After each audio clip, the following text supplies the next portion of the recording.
Hello everyone, and welcome to the Undisputed Heavyweight Champion of the World show made for the fans by a fan. I am your host as always, Richard Tiemann. This is the ever-growing, always expanding, award-winning fan show.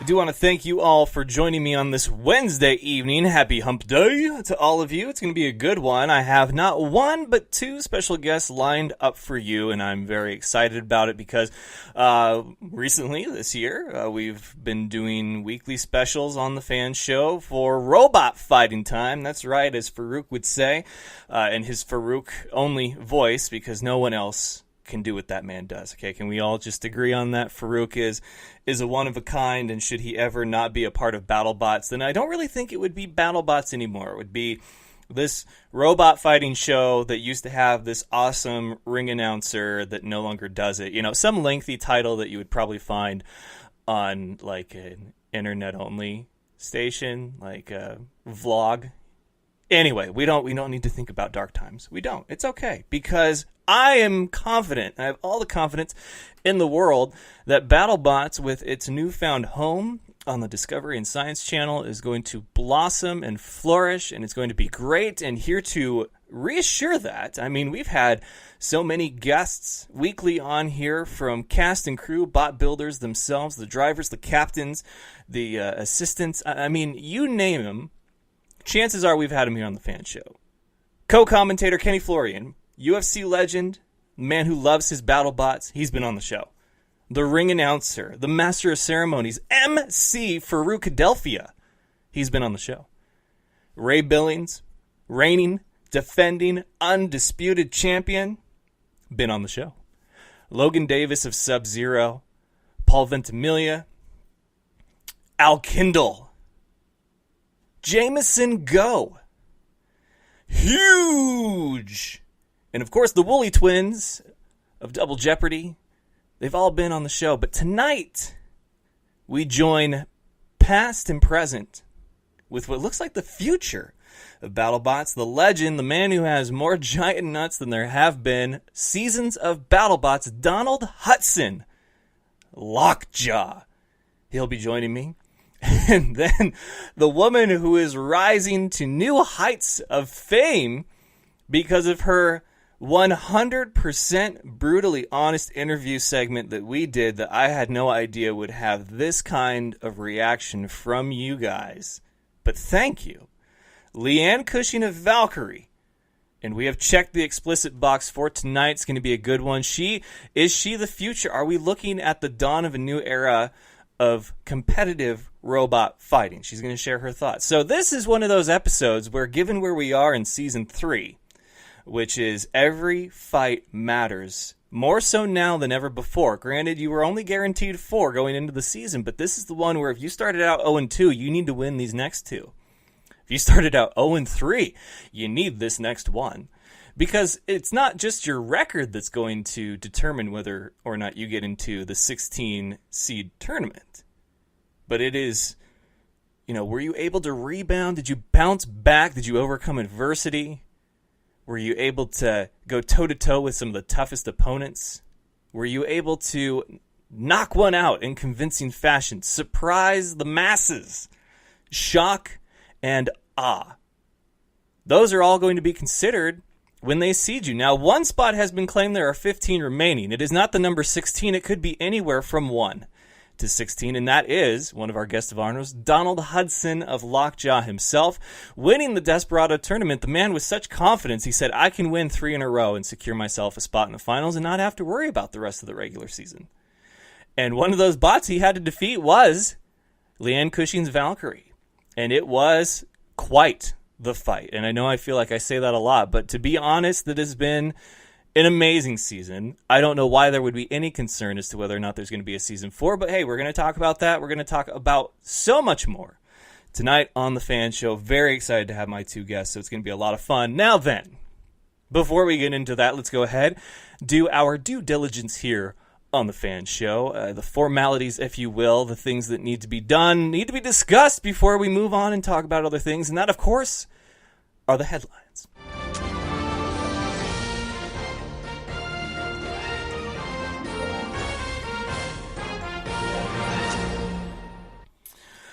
And the headlines are that in the world of NFL, we do have Week 3 coming up. Everyone's getting prepped and prepared. In fact, we've got a matchup tomorrow night. Only one game tomorrow, as I see it here, and that is the Philadelphia Eagles, 0-2 on the preseason, not that that matters, against the 1-1 Cleveland Browns. They've won a game, but not in the record, not in the season that it matters, in the preseason. So they will have their time to shine solo on the stage tomorrow night at 8 Eastern, 5 Pacific.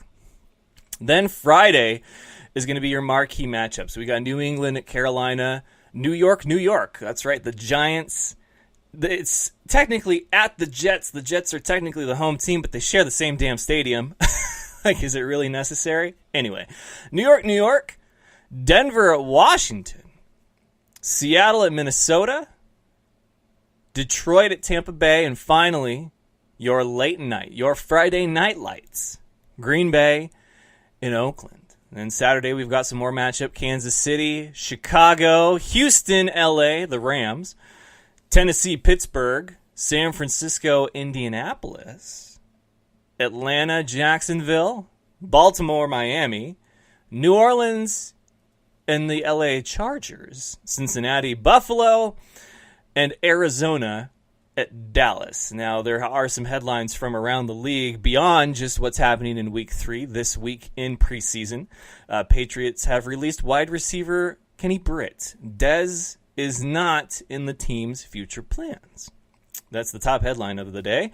Competition committee says the no changes to the helmet rule. Great. Cards GM returns after serving his 5-week suspension.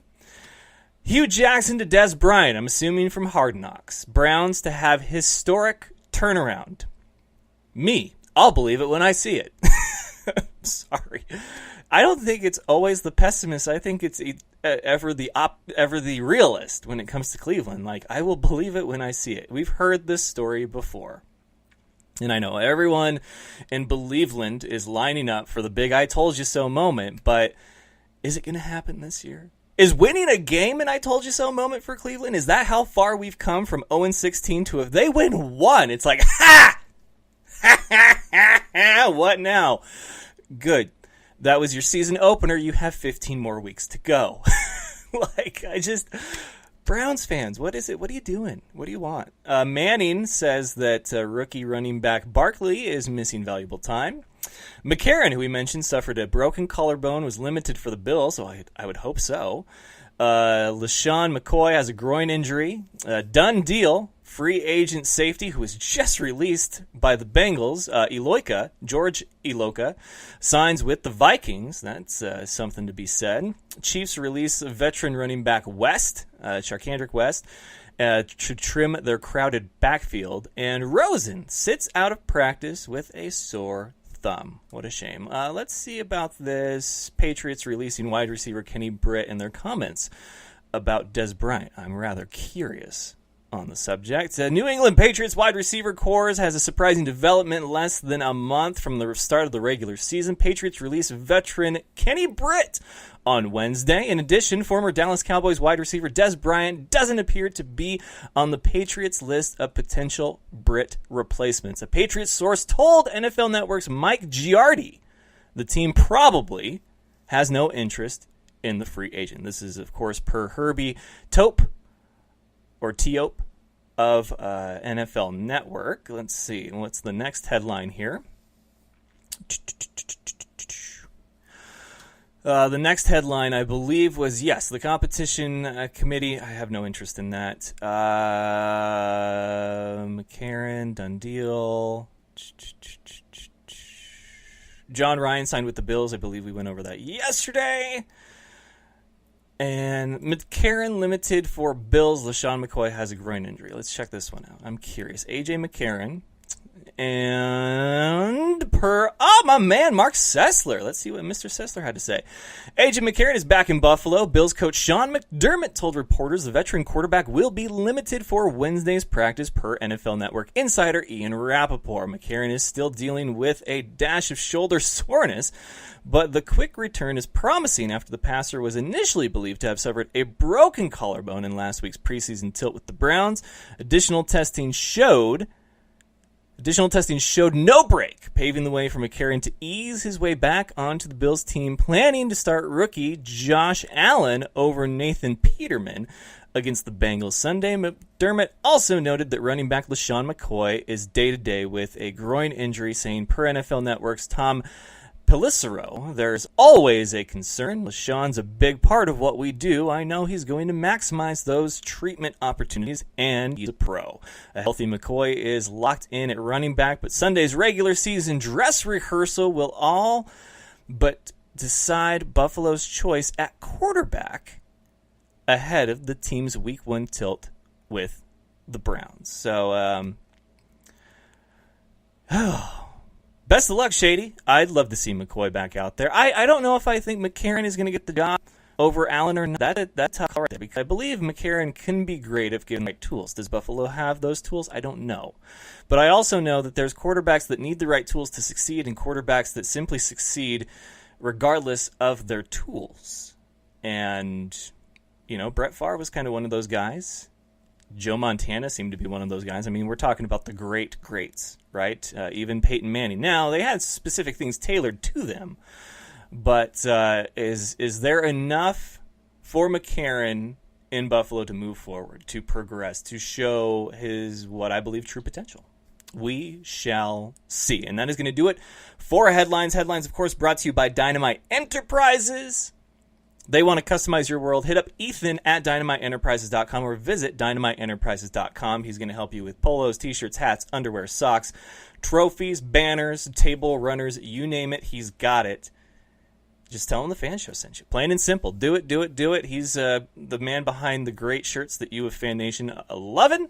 So we will see if he can do something special for you. And we're going to go to a quick commercial break. We'll be right back with Donald Hutson of Lockjaw.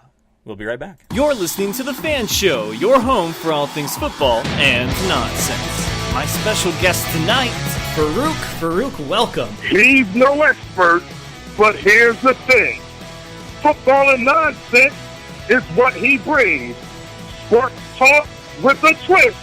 It's The Fan Show. Do you know him as Kevin from the League? It is none other than very funny Steve Ranazzisi. 99% of the population doesn't know who I am, but the 1% do. They yell and scream inappropriate things at me in public. Kyle Ray. Kyle, welcome. And I was like, wow, I think we just saw the whole Super Bowl, Phyllis. It's like that scene in The Simpsons, like, why rent the movie? I just saw the best part. Funny man Brad Williams. Yeah, I'm here. No, I flew in just for your podcast. I've heard about this podcast. I've heard it's fantastic. It's Mac and Farva, but they are my special guests tonight. Steve Lemmy, Kevin Heffernan. I was in Mexico for 10 weeks in a Speedo. Like that was me going to work. I was putting on a Speedo. Farva is the most fun to play, and it was a blast to do that again, to do Farva again. So then the makeup artist had to put Vaseline on your body, right? Yeah. And then put the powdered sugar on top of that. Is your name really Richard Siemens? Listen live every Tuesday, Wednesday, and Thursday night on Spreaker.com or subscribe to the podcast on iTunes and SoundCloud. All right, ladies and gentlemen, joining me now, part 1 of 2 for today's twofer for Battlebots action. He is the man behind Lockjaw, a Battlebots legend. It is Donald Hutson. How you doing, Don? Hey, I'm doing well. Thank you so much for that nice introduction. Well, I know it's not Farouk, and I feel like that's an unrealistic bar to try to meet because the man is an artist in there. I know that his lines are written for him, but his delivery is what matters most, and I know that you guys definitely appreciate what the production crew and members like himself bring to the new Battlebots, which, that's part of the reason why I was so excited to have you. You can kind of talk about all the different versions of Battlebots, what you've liked, what you haven't liked, and of course the current season 3 that we're in with the Discovery Channel. How's it been watching everything unfold from the comfort of your own home? You know, I'll be perfectly honest. You know, when you go to BattleBots and you take on as much as I did, you really don't get to see a lot of fights. So there were many fights that I was preparing for one match, and my teammates would have to come and tell me how the one before it actually worked out. So, and to be fair, it's all new and exciting. I'm getting to see a lot of the matches I heard for the first time. So, Oh, wow. yeah, I mean, you just wouldn't expect that, but, you know, it's, you know, I'm pretty sure I can speak for everybody, is that it gets busy in there, and you think to yourself, well, okay, I have two choices. I could go and watch my next match fight his previous, you know, his opponent and get a feeling of how he is, or I could finish attaching this. So you end up with tough choices. But, it's good. The show looks great. I'm ecstatic. Even with Farouk, I mean, going back to him a little bit, he delivers those intros so well, and I love that he is idolized for doing so, because he puts a lot of time and personality into each one. It does make it unique and different. Yeah.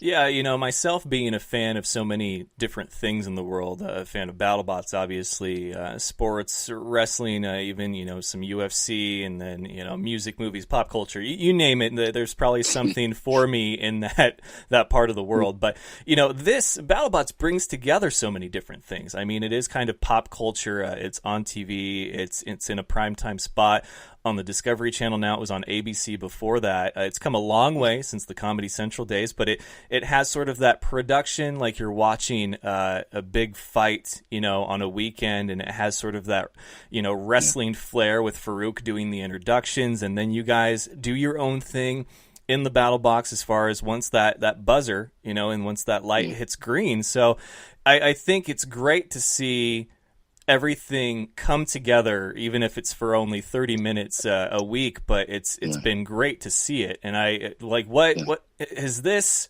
in your eyes, with how much experience you have? Like, how far would you say it's come? I actually think it's came quite a way. Quite a ways.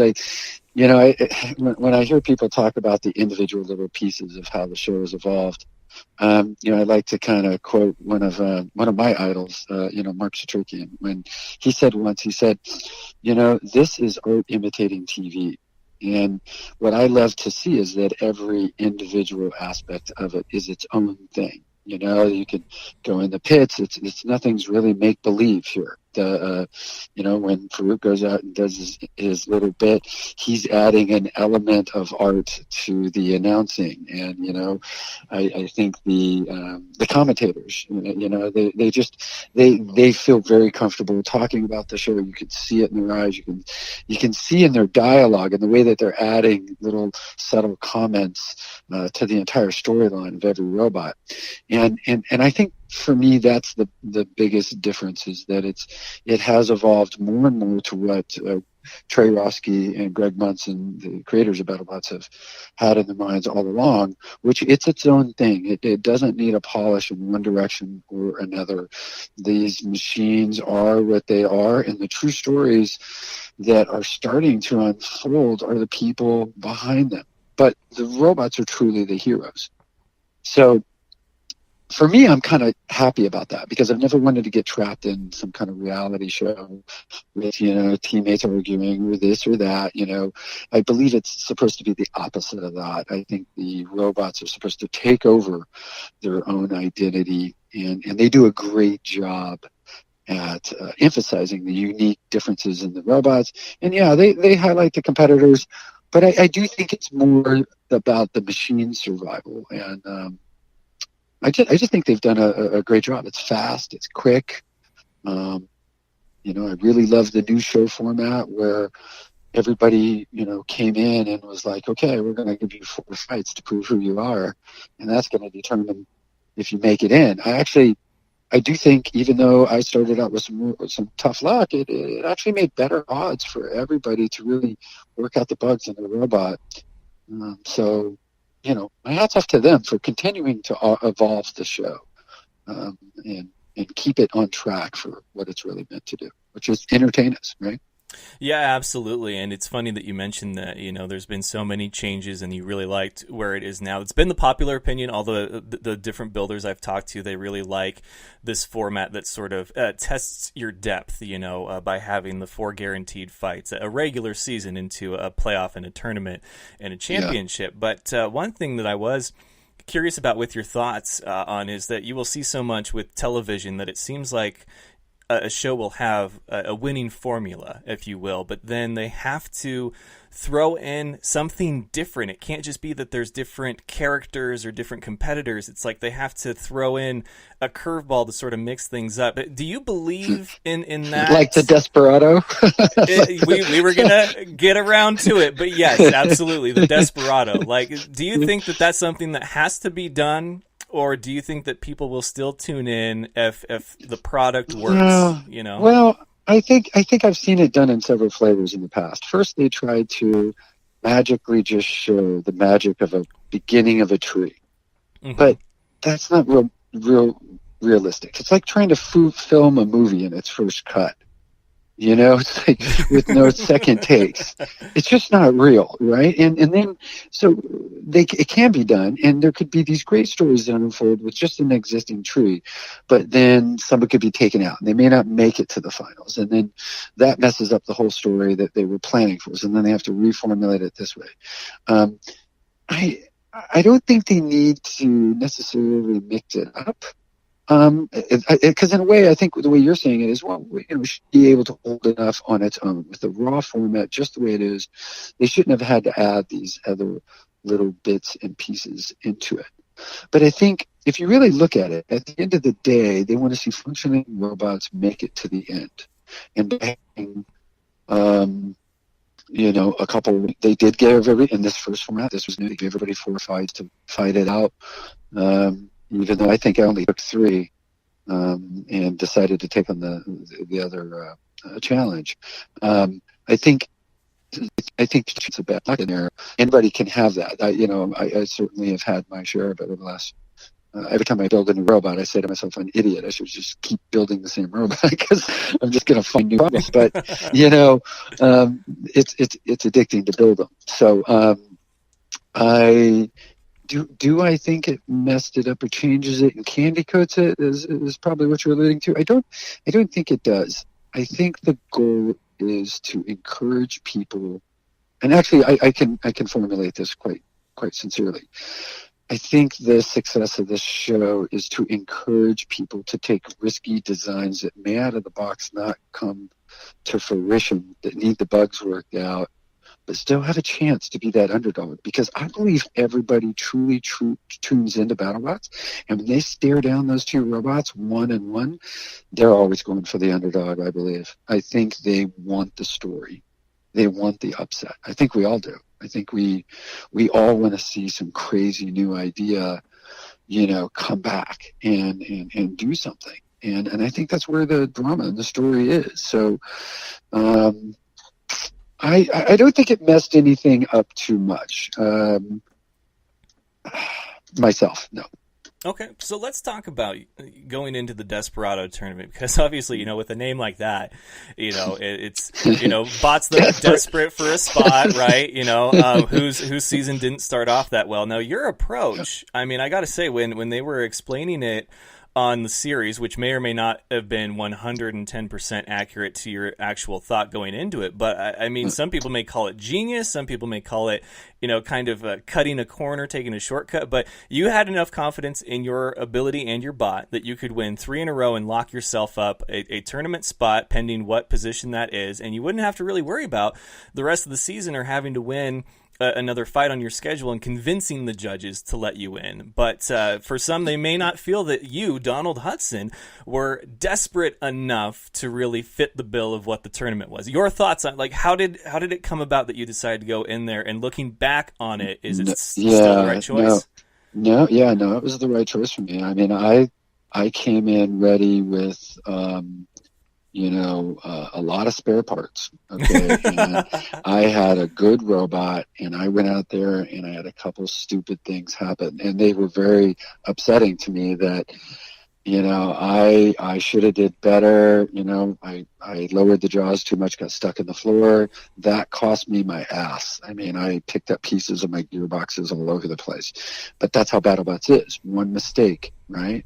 And then the second one was the opportunity. And of course, Bombshell, went a lot quicker. The robot, didn't really do that well. I feel like I was searching to prove that my robot actually worked. I went out and the first one with Bombshell, it went kind of quick, and I was like, well, I'll knock him over again. I need to get some practice on this robot, and I want this to be a good match. I got to know what this machine could do. I got 4 matches to make it a champion, even to just become a champion, right? I got to drive this thing. So when in-game came along, and those guys had a great robot, very dangerous, and looking at it back, I'm like, that was mine to lose, and I did it. I stuck it in the floor, and I thought, shit, again, that was, I'm just not, now I got my ass handed to me, I have to fix it, and I'm still not sure about a lot of stuff. And then the third one's Bronco. I'm like, okay, I'm working on this. So I worked overnight. I drove the robot through a full set of batteries. I drove it at night when no one was there so they could see, a bunch of upgrades I did to it. And for me, that was my prize fight. I'm like, I finally get to go against Bronco. They're a badass robot. I'm an invertible flipper. It's going to be a tough fight. And I could do this. And in one hit, all of a sudden, I do a speed control. I'm still not sure. My diagnosis came out that it was either a pinch PWM blew out the speed control, or the speed control. I believe the speed control blew out, and then a pinch PWM came in when I started flying through the air. That's my diagnostics, and it could have been a small metal shaving from what I found out that may have gotten or some short in the ESC. But just imagine my feeling. And then they're like, wait, okay, you might, they're going to have this Desperado thing. What they didn't tell me at the time was whether or not it would exclude me from pursuing. I thought that I would still get my 4th fight, even if I failed. And I think this is the way the rankings went. Desperado only counted for 1 win for me if I won. But if I lost, it still counted as some loss towards the judges, right? For me being able to show that I'm worthy of the top 16. So I thought that it was a perfect thing. I'm like, okay, they're going to have, I know I had at least 1 more fight. If I won that, it'd have to be a really good one for them to pick me, because I was looking at the rest of the robots. I checked them all out. I did what we do in First Robotics. I scouted everybody, and I looked at my odds, and they said that I better fight for this one. And so that's what, collectively my team did. We said, all right, let's just go. And we had no idea. We knew that the robots that were down and out were going to be tough, because there was just a large lineup, and I knew who would sign up. I knew that there would be some spinners, a lot of spinners in there. And so was it a gamble? Yeah. But it could have went either way. There were some things that happened in there. Again, you get the tree and you look at the 3 robots. I'm like, okay, now I know exactly who I got to go against. Okay. And, Creighton, they grabbed me and spun me around. And I was just like, oh shit. They had a good bite. Luckily for me, they just weren't able to do anything with that. And, I just needed to be patient. But each one of those matches, I was driving the robot. I was getting more tuned on each one, and I felt like that's really what I needed in this whole competition, was to get some more fights under that robot's belt. Because had I did make it to it, I wanted to be ready, and what better way than to fight a bunch of fights in one day.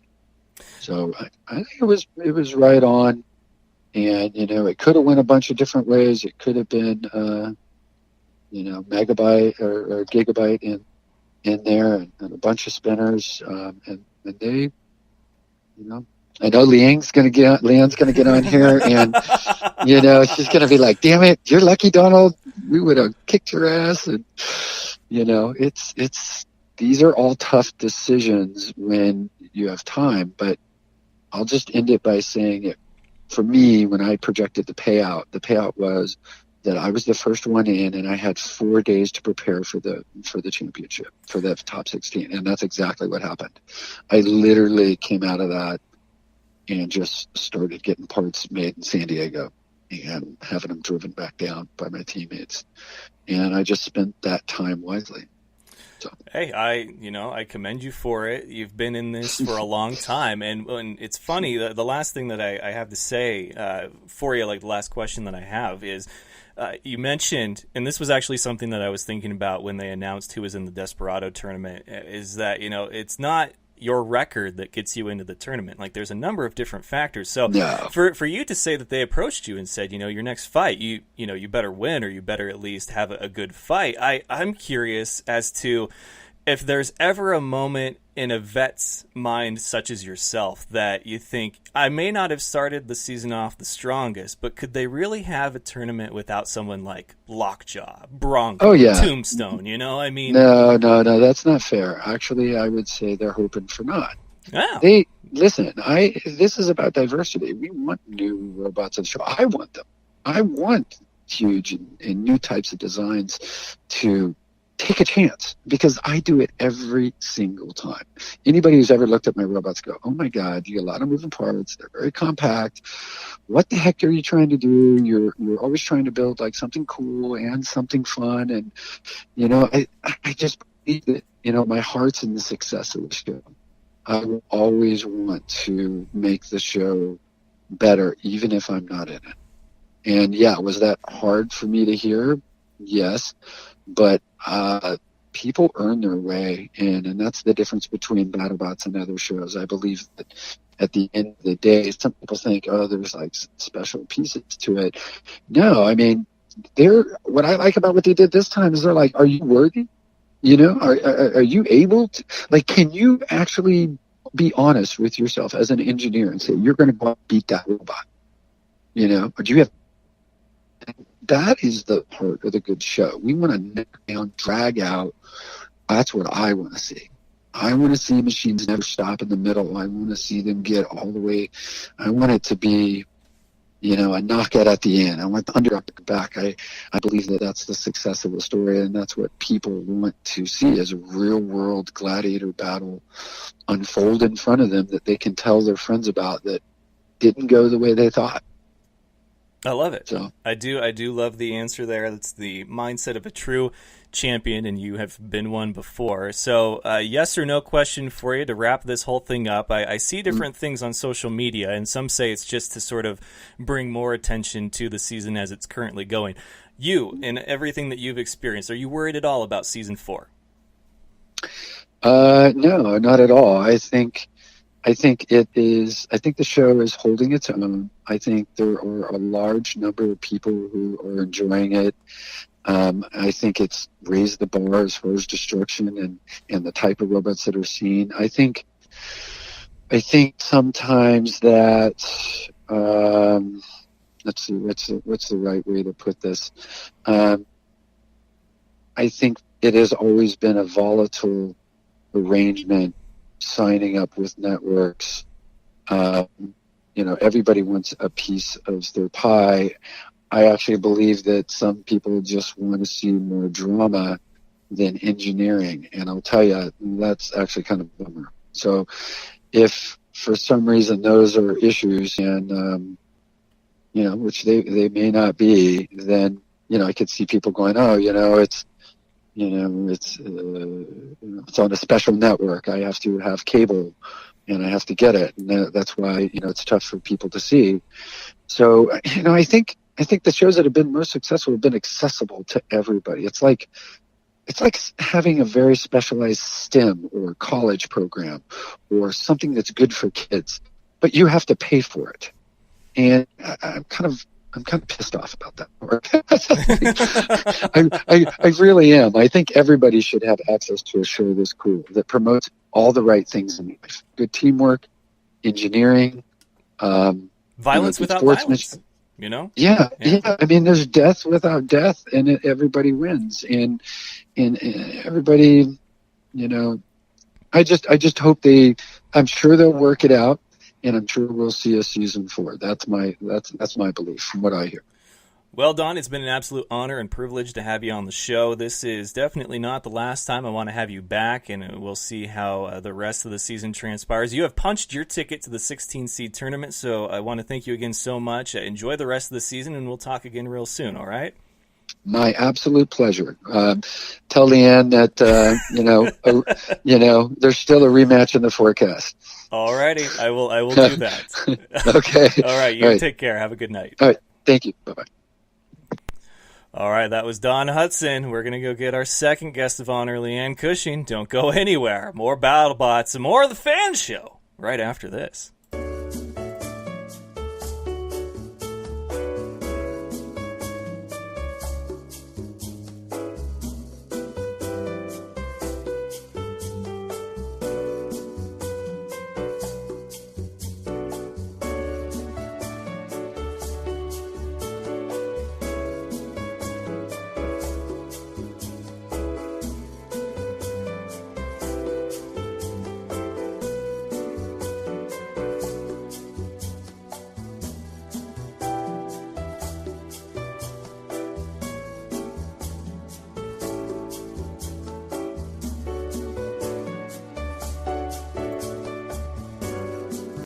All right, ladies and gentlemen, my next guest is the sole reason that I am on the rise to fame and fortune, undeniable, because unimaginable, if that, because her interview, her short video segment, Brutal Honesty on there and a few F-bombs, has gotten 13,000 views and reached over 60,000 people. She is the Valkyrie herself, Leanne Cushing. Welcome, Leanne. How you doing?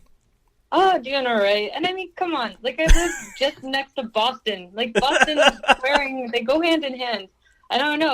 Apparently, you just need to have more explicit content. I think that's really what the real deal is.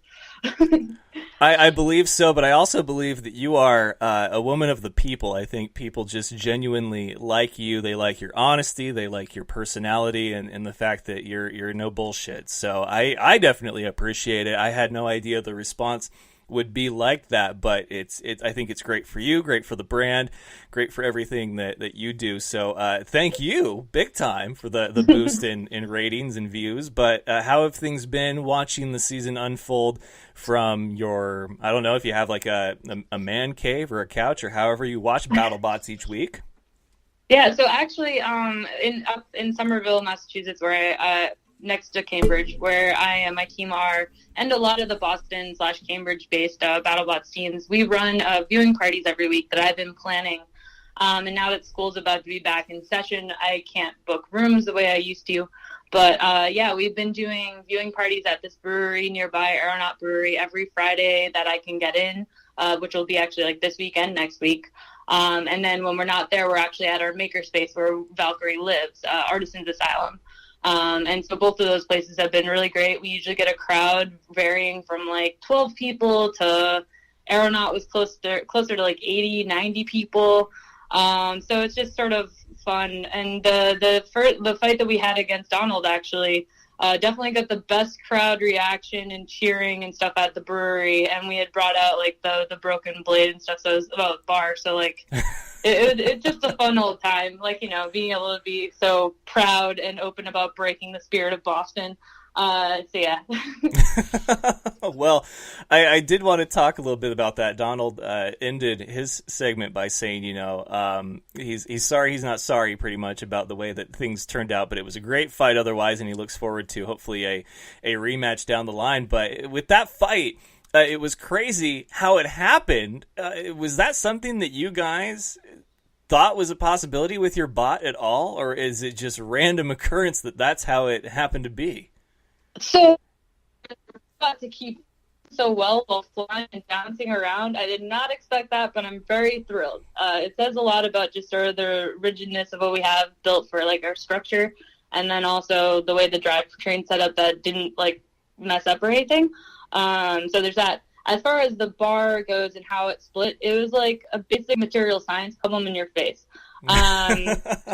Like I had concerns when I was told, oh, before we bring this to heat treat, we're going to weld on it. And I was like, I remember my old race car days in college with Baja, and we definitely had we had a fracture in the field during an endurance race because of heat treat after welding. And so I was like, are you sure this won't happen? No, it'll be fine. Okay, well, like my whole team, all 4 of us, were all hardware engineers, a huge variety of experiences and different talents. Like some of us are, stronger at some things than others. Like 2 of my teammates work at 3D printing companies. And so like when we do our design reviews, we are able to have like all 4 voices at the table, and I'm no dictator, so I'm not going to be like, no, my way. So everyone was like, well, it seems like it'll be fine. So I was like, all right, I back it. And then also we get to try it out during Desperado, which doesn't count or towards or against us really for the overall getting into 16. So if it were to break somewhere, that's the best place for it to break. Yeah. And it looks ridiculous. Yeah, Donald was saying, because I asked him, you 2 faced off in the Desperado tournament. I was like, with a name like that, obviously it makes you think that bots that are desperate to get in the tournament that maybe don't feel like the start of their season has gone as well as they had planned, and that they're maybe the new kid on the block and they have some convincing to do, that despite their record, they got to show the judges that they deserve to be, whether it's for entertainment value or just straight up, skill and robotic value, to be in that tournament. But here's Donald Hutson saying, I think I can win 3 in a row and lock in a spot and not have to worry about the rest of the season. When you guys saw who was in that tournament, what was your initial reaction to seeing Lockjaw on there?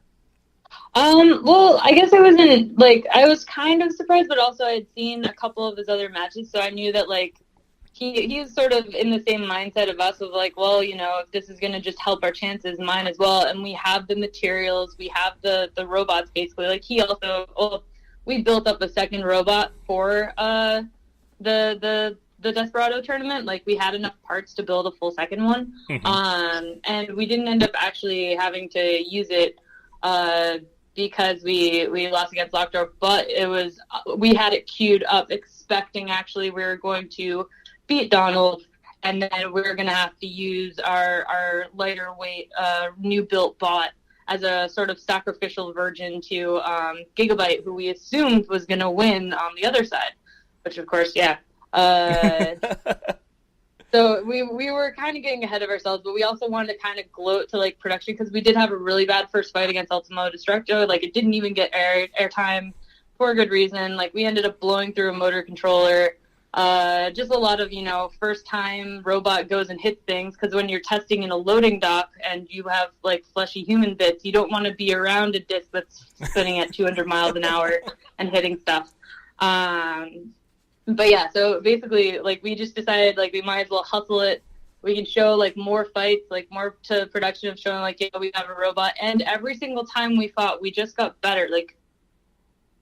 Little engineering bugs that we just couldn't figure out on our own. Plus, we only had, 6 weeks to build the damn thing. So, it was kind of a trial and error and go. And so we actually, before the Desperado, we spent 2 very long days in the sun dialing in our custom clutch setup for our different weapons. So we could guarantee that, nothing would go wrong. Things in theory won't break. And, yeah, we just didn't expect the...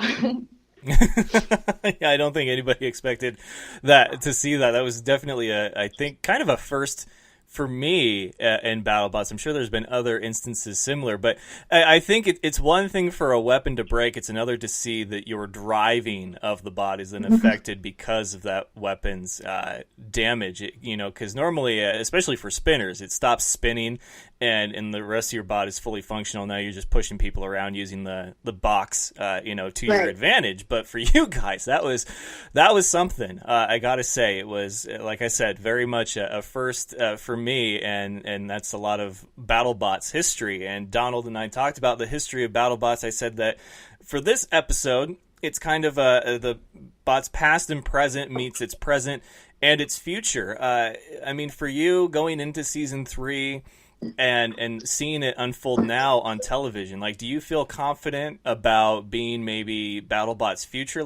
You'd like to go back, do it again, do things differently, or just kind of be, you and Jameson Go and several others, kind of the next gen of bot fighters? Yeah, I definitely think that that's likely. Actually, a lot of the sort of B-roll interviewee stuff that hasn't really made it to the show this season, I really harped on that being a big thing.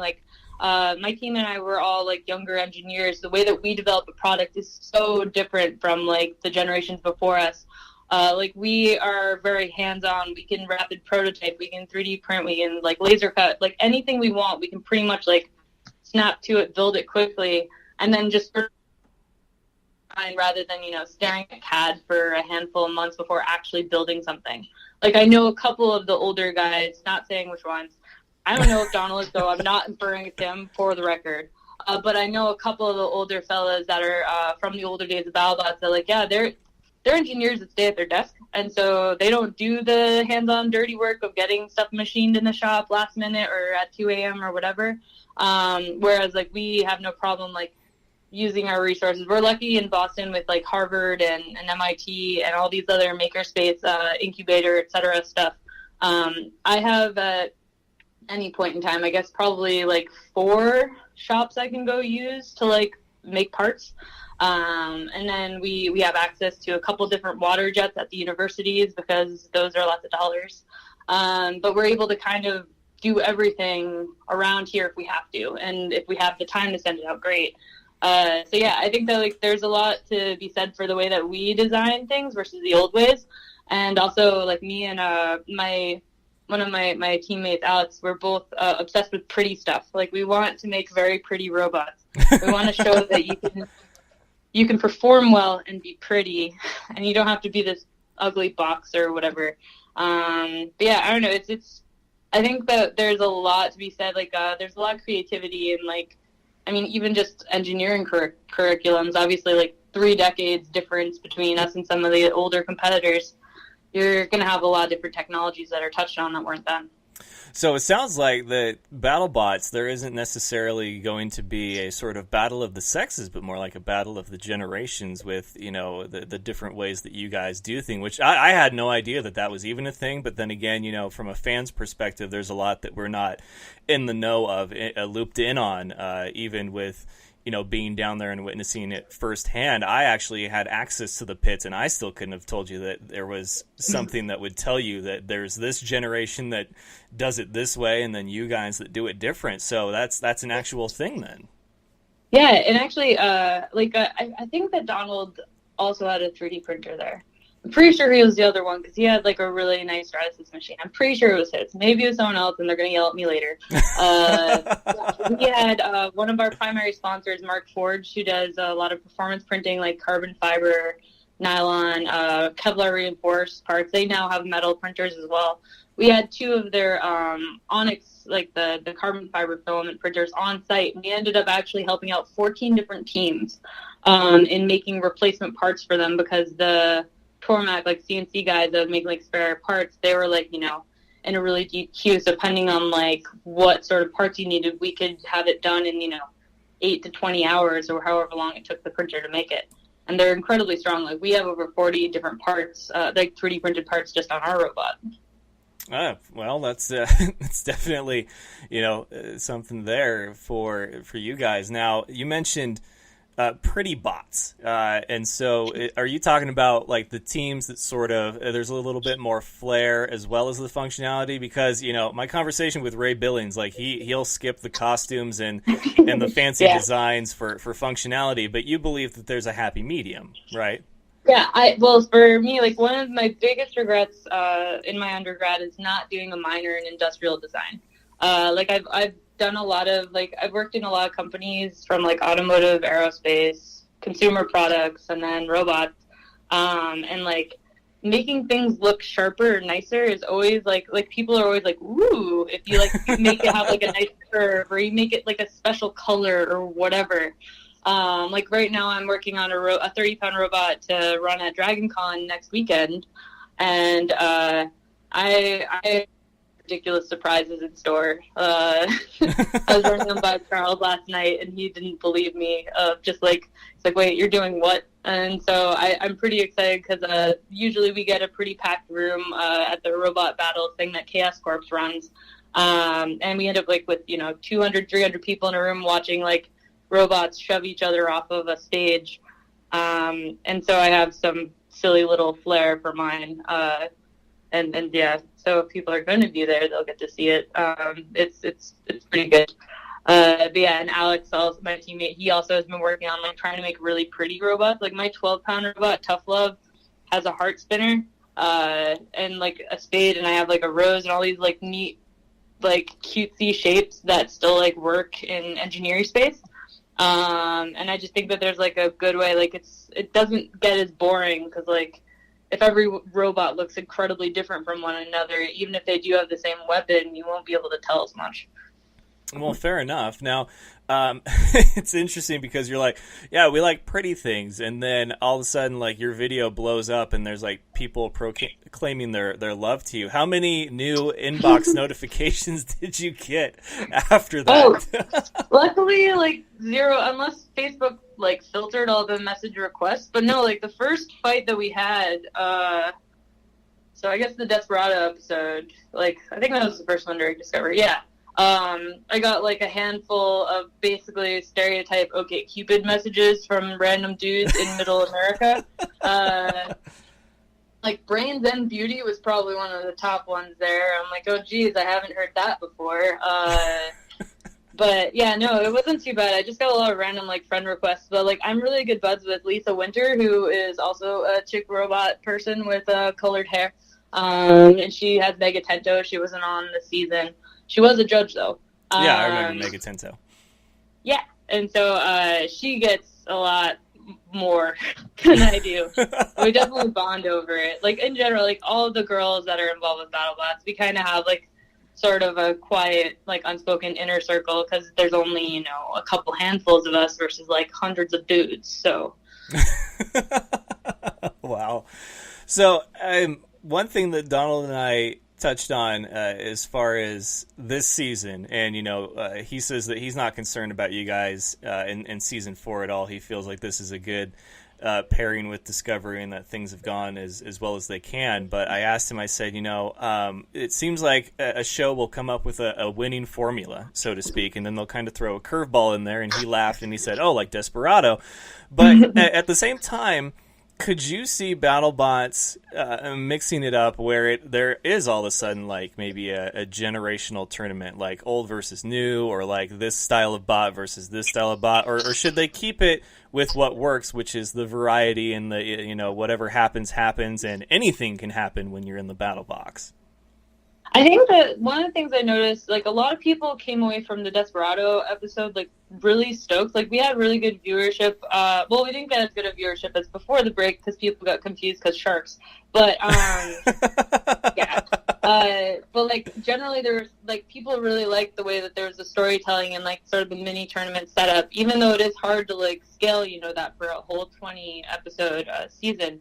I know that there's competitions in other countries like China that like one of their successful shows right now, they have celebrities. It's almost like you take like the America's Got Talent or The Voice or something, but like make the celebrities get to pick a robot, and then that's how the team gets exposure. And so it's more just like celebrities root for whatever, but that has like millions and millions and millions of viewers in China. I don't think that would work as well in the US market, but I would like to see. Leanne, you still there?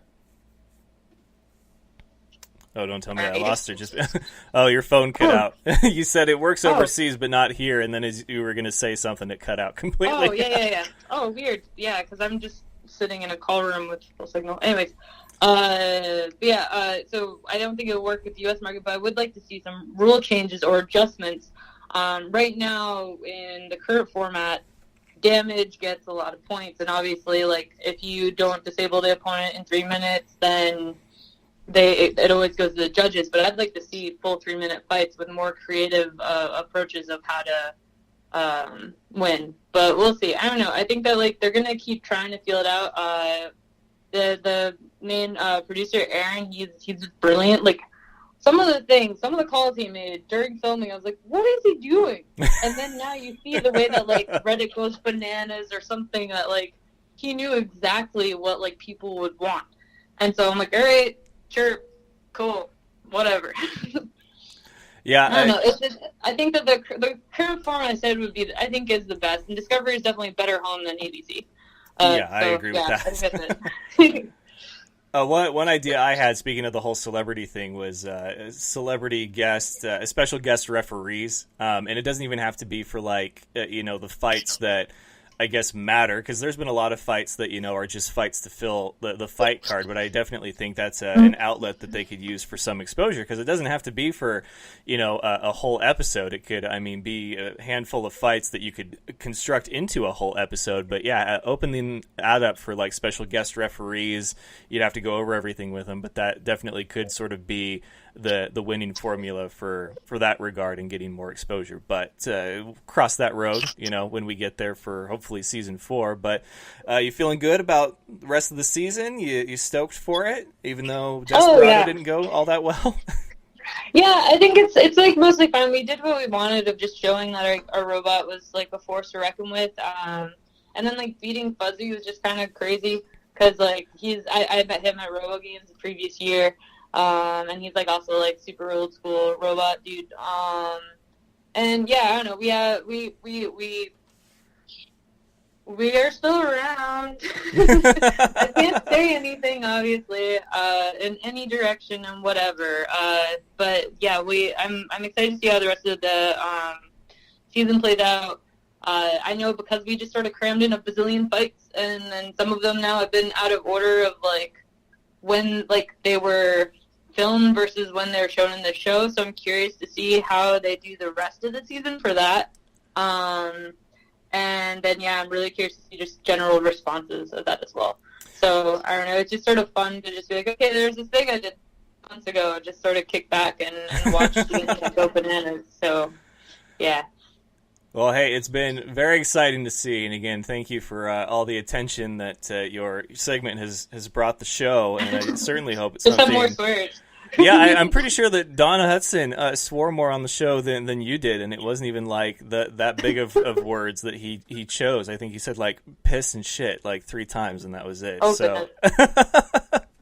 But Leanne, always a pleasure. Thank you so much. I'm looking forward to the rest of the season. I'm sure we'll talk again, but most of all, I hope to see you and all the rest of the bot fighters for season 4. Whenever that is announced and taping. Fingers crossed. It's been... I have a hunch it'll be next spring, but I know that was just off of a random Reddit potential thing. But it does seem likely they'll give us a year, because taking 2.5 weeks off of work, especially when you are a founder of a company, is a big time thing. I bet. Yeah. All right. Well, thank you so much. Absolute pleasure. You have a great rest of your night, and we'll talk again soon. All right. Thank you so much. Yeah. Thank you. Have a good night. Take care. All right, folks, that is going to do it for us here on The Fan Show. Don't forget, because I almost did, Indy's Barbershop, haircuts and hot towels, quality haircuts and hot towels, 711 North Monroe Street in Spokane. Say, hey, I heard about you guys on The Fan Show. They'll give you 15% off your service there. Get a cut and a hot towel shave, because I tell you, when it comes to the little things in life, there are very few that you can enjoy it like that. When it comes to a good haircut and a shave, it's close to getting a massage or going out to a fancy dinner. A haircut and a shave, if done right, by a barbershop like Indy's, I believe is one of those things that is a simple pleasure in life that some people overlook. Some people maybe take for granted. So don't settle for super duper cuts, okay? Don't settle for kids cuts or whatever crazy place you go to. If you want quality haircut and a hot towel shave, Indy's Barber, 711 North Monroe. Tell them The Fan Show sent you. They will hook you up. And that is going to do it. Right on the money. We went the distance tonight, and we've got an all-new episode to close out our week tomorrow. Special guest for going into the NAL Championship game. We're going to talk all about that, as well as some more preseason football predictions. Week 3 is kind of that week, the last time you'll see the starters in action before the action matters, and that is the regular season. So until next time, ladies and gentlemen, best of luck to you and yours. Go Niners, and remember, of course, it's all fun and games until you butt fumble. Good night, folks. Do you remember the time that Mark Sanchez ran into his player's butt? That was funny sports. Thank you for having me on the show, man. I love the Fan Show.